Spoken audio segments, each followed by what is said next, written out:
Hello everyone, यहां पर आज हम बात करने वाले हैं the rise of nationalism Europe के टॉपिक ज़ोल्वरिन को लेकर। ये ऑर्गेनाइजेशन क्यों बनाया, इसकी जरूरत क्यों पड़ गई, उसको लेकर हम पहले डिस्कस करते हैं। ज़ोल्वरिन से पहले की अगर हम बात करें, इसको बनाने की जरूरत क्यों हुई, क्योंकि ज़ोल्वरिन जो ऑर्गेनाइजेशन था उसके बनने से पहले यहां पर जितने भी कंट्रीज हुआ करते थे या कंट्री जो स्टेट्स थे, वहां पर आपको अपनी मटेरियल को, अपने गुड्स को सेल करने के लिए, बाय और सेल करने पर अगर आप एक स्टेट से दूसरे स्टेट में जा रहे हो तो आपको टैक्सेस पे किया करते थे।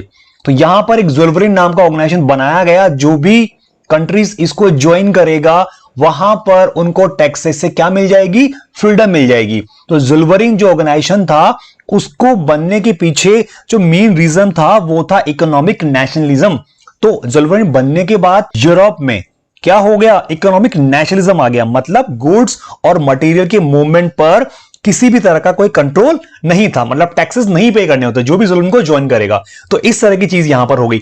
अब ज़ोल्वरिन जो ऑर्गेनाइजेशन है वो बना आपके कब, यहां पर 1834 में बनाई। अब 1834 में बनाया, इसे बनाने वाला जो कंट्री था, जो समय जो एम्पायर था, वो था आपके प्रेशिया। अब जो ज़ोल्वरिन था वो एक तरह का क्या था, हमने बोला है कि इसके बनने के बाद यूरोप में इकोनॉमिक नेशनलिज्म आ गया। मतलब क्या है, टैक्सेस में फ्रीडम मिल गई। यहां पर जो एक कस्टम यूनियन बताया, इसे कस्टम का मतलब क्या होता है, अगर आप एक कंट्री के अंदर एक स्टेट से दूसरे स्टेट में जा रहे हो तो आपको वहां पर आया जो इंपोर्ट कर रहे हो उन गुड्स पर टैक्स देना होता है। तो ज़ोल्वरिन क्या था, एक ऐसा ऑर्गेनाइजेशन था जिसको प्रूशिया ने इनिशिएट किया, बनाया, और जितने भी जर्मन स्टेट्स थे उन्होंने इसको ज्वाइन कर लिया। अब ज्वाइन करने के बाद क्या होगा, उनको क्या मिल जाएगी, उनको यहां पर जो है इंपोर्ट में टैक्सेस से फ्रीडम मिल जाएगी। मतलब उनको टैक्सेस नहीं देना होगा, या वो टैक्स आ गया तो ना के बराबर होगा।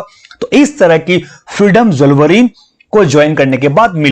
नेक्स्ट पॉइंट में क्या लिखा हुआ है, द यूनियन एबोलिश। इस कस्टम यूनियन ने, ज़ोल्वरिन ने क्या कर दिया, टैरिफ बैरियर्स, जो अलग अलग स्टेट में जाने पर आपको गुड्स, मतलब जो उस समय के जो मर्चेंट्स थे अपने गुड्स को दूसरे स्टेट में जाकर सेल किया करते थे, उनको बेचा करते थे, तो वहां पर जो बैरियर्स मतलब टैक्सेस थे उन सबको खत्म कर दिया गया। और जो करेंसी की जो क्वांटिटी थी ज़ोल्वरिन के बनने से पहले, देखो सिंपल सी बात है, अलग अलग स्टेट में जाओगे, वहां पर अपने गुड्स को बेचोगे तो वहां आपको उसी कंट्री के करेंसी में ट्रेड करना पड़ेगा। तो उस समय क्या कर दिया, जिन्होंने भी इसको ज्वाइन किया वो कंट्रीज बहुत सारे थे, तो वहां पर जो कंट्रीज थे वहां पर जो करेंसी हुआ करती थी उनमें उनकी क्वांटिटी 30 से रिड्यूस करके कितना कर दिया, 2 कर दिया। तो ये फायदा हो गया यहां पर। अब ज़ोल्वरिन को प्रमोट करने के लिए, इसे बढ़ाने के लिए क्या किया गया, नेटवर्क ऑफ रेलवेज को भी काफी ज्यादा क्या किया, स्टिमुलेट किया, बढ़ावा दिया गया, सपोर्ट किया गया। और उससे क्या हुआ, इकोनॉमिक जो इंटरेस्ट जो लोग सपोर्ट कर रहे थे, तो उससे क्या हुआ, आपका इकोनॉमिक जो नेशनलिज्म था, तो ये लिखा हुआ नेशनल यूनिफिकेशन, उससे जो आपके जर्मन जो स्टेट्स थे